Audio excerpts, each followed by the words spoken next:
Hi everyone, स्वागत है हमारे यूट्यूब चैनल पर।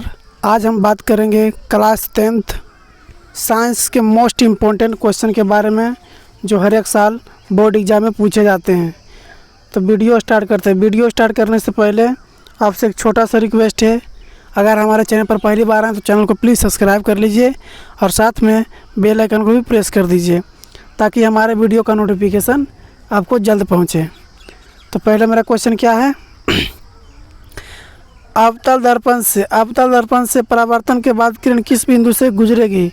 अवतल दर्पण से परावर्तन के बाद किरण किस बिंदु से गुजरेगी। तो पहला में ए में दिया हुआ है सी और बी में दिया हुआ है एफ और सी में दिया हुआ है पी और डी में दिया हुआ है सी और एफ के बीच। तो इसका राइट आंसर हो जाएगा बी एफ। नेक्स्ट क्वेश्चन है, किसी दर्पण से कहीं भी रखने से वस्तु का बराबर आकार का सीधा प्रतिबिंब बनता है, वो दर्पण क्या होगा। तो पहला में दिया हुआ है, ए में दिया हुआ है उत्तल दर्पण और बी में है अवतल दर्पण और सी में है समतल दर्पण और डी में है समतल तथा अवतल उत्तल दोनों। इसका राइट आंसर हो जाएगा समतल दर्पण। नेक्स्ट क्वेश्चन क्या है, प्रकाश के अपवर्तन के कितने नियम हैं। प्रकाश के अपवर्तन के कितने नियम हैं। तो ए में दिया हुआ है 1 और बी में दिया हुआ है 2 और सी में दिया हुआ है 3 और डी में दिया हुआ है 4। तो इसका राइट आंसर क्या होगा बच्चों, बी। नेक्स्ट क्वेश्चन है, प्रकाश का वर्ण विक्षेपण किस उपकरण से संभव होता है। प्रकाश का वर्ण विशेषण किस उपकरण से होता है। तो इसका राइट आंसर क्या होगा। तो पहला में दिया हुआ है, ए में दर्पण है और बी में लेंस और सी में प्रिज्म और डी में कांच की सिली। तो इसका राइट आंसर क्या होगा, प्रिज्म। इसका राइट आंसर प्रिज्म हो जाएगा, सी आंसर हो जाएगा तीसरा नंबर। और पाँचवा है क्वेश्चन, फोटोग्राफी कैमरा का विदृश्य होता है। फोटोग्राफी कैमरा का विदृश्य होता है। पहला में दिया है अवतल लेंस और दूसरा में दिया हुआ है अवतल दर्पण और तीसरा में उत्तल लेंस और चौथा में उत्तल दर्पण। तो इसका राइट आंसर हो जाएगा अवतल लेंस। नेक्स्ट क्वेश्चन क्या है, साइड मिरर के रूप में उपयुक्त होता है। तो पहला में क्या दिया हुआ है, उत्तल दर्पण और दूसरा में प्रिज्म और तीसरा में अवतल दर्पण और चौथा में उत्तल लेंस। तो इसका राइट आंसर क्या होगा, उत्तल दर्पण। और सातवां क्वेश्चन क्या है, निर्गत किरण एवं अभिलंब के बीच को कौन को कहते हैं। निर्गत किरण एवं अभिलंब के बीच को कौन को क्या कहते हैं। तो इसका राइट आंसर क्या होगा, पहला ए में दिया हुआ अवतल कोण और बी में है निर्गत कोण और सी में परावर्तन कोण और डी में इनमें से कोई नहीं। तो इसका राइट आंसर क्या होगा, कमेंट बॉक्स में ज़रूर बताएं इसका राइट आंसर क्या होगा। इसका राइट आंसर हो जाएगा सी, परावर्तन कोण। नेक्स्ट क्वेश्चन फिर बढ़ते हैं, अवतल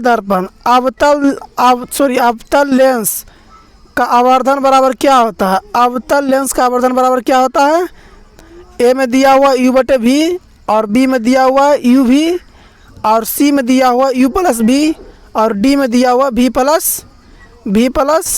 u और डी में दिया हुआ u/v। तो इसका राइट आंसर क्या होगा, कमेंट करके ज़रूर बताएं। तो इसका राइट आंसर हो जाएगा डी, v/u। नेक्स्ट क्वेश्चन क्या है, सरल सूक्ष्मदर्शी में किसका उपयोग होता है। तो ए में दिया हुआ अवतल दर्पण और बी में है अवतल लेंस और सी में है उत्तल दर्पण और डी में है उत्तल लेंस। तो इसका राइट आंसर क्या होगा, कमेंट करें।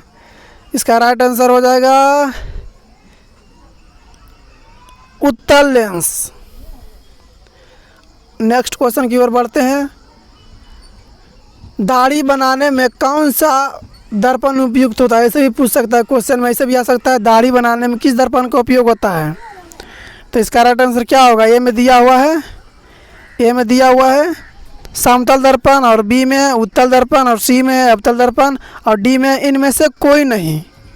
तो उत्तर क्या होगा? इसका राइट आंसर हो जाएगा बी, उत्तल दर्पण। नेक्स्ट क्वेश्चन की ओर बढ़ते हैं।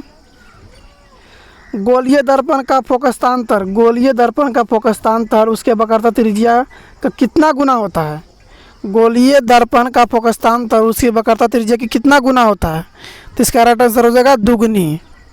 इसका राइट आंसर क्या होगा? दुगनी। नेक्स्ट क्वेश्चन क्या है? अगर किसी अवतल दर्पण की फोकस दूरी f तथा वक्रता त्रिज्या r हो तो f बराबर क्या होगा? तो f बराबर हो जाएगा 1/2। f बराबर क्या होगा? 1/2। नेक्स्ट क्वेश्चन की ओर बढ़ते हैं।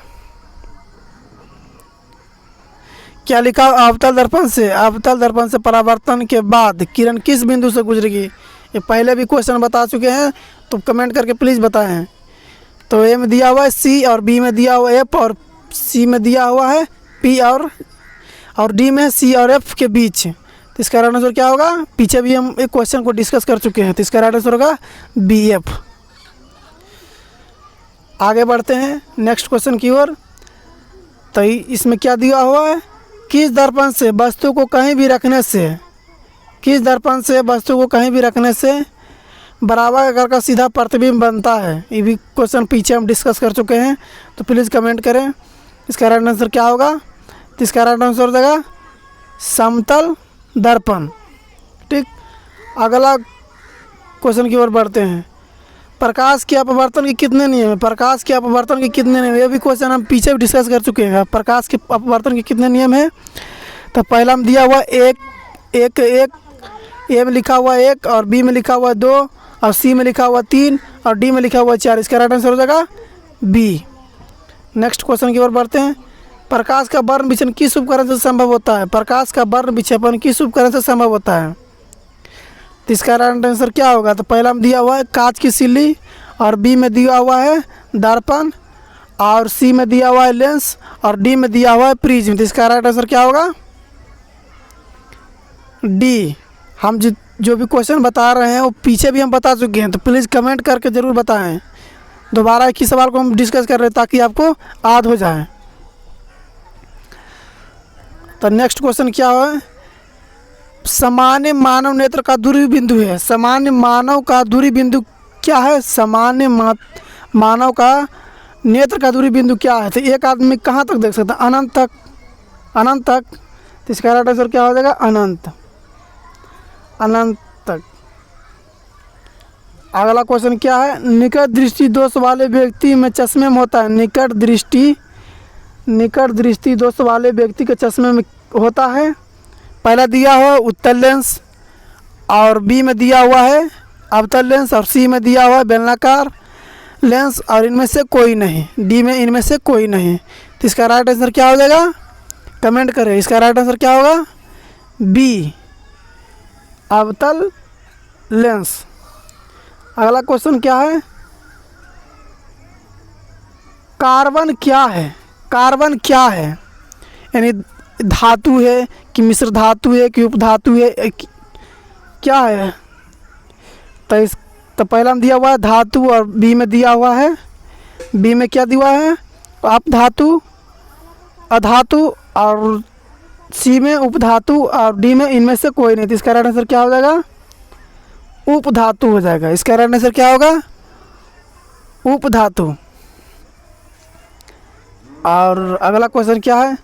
सबसे कठोर पदार्थ कौन सा है? तो ए में दिया हुआ है लोहा, और बी में हीरा, और सी में है सोना, और डी में है चांदी। तो इसका राइट आंसर क्या हो जाएगा?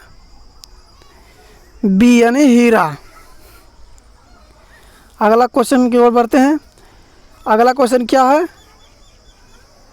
खुला परिसंचरण किस में पाया जाता है? खुला परिसंचरण किस तंत्र में पाया जाता है? खुला परिसंचरण तंत्र किस में पाया जाता है?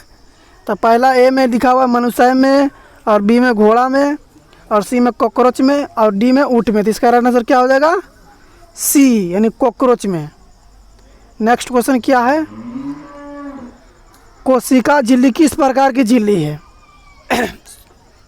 कोशिका झिल्ली किस प्रकार की झिल्ली है? ए में दिया हुआ अपरागमार्गी झिल्ली, और दूसरा अर्धपरागमार्गी झिल्ली, और तीसरा है परमार्गी झिल्ली, और चौथा है इनमें से कोई नहीं। तो इसका राइट आंसर क्या होगा? अर्धपरागमार्गी झिल्ली। इसका राइट आंसर होगा बी। और अगला क्वेश्चन क्या है? प्रकाश संश्लेषी अंगक है। प्रकाश संश्लेषी अंगक है, तो पहला में दिया हुआ है ए के पत्ती, और बी में क्लोरोफिल, और सी में हरित लवक, और डी में क्लोराइट। तो इसका राइट आंसर क्या होगा? इसका राइट आंसर क्या होगा? कमेंट करें।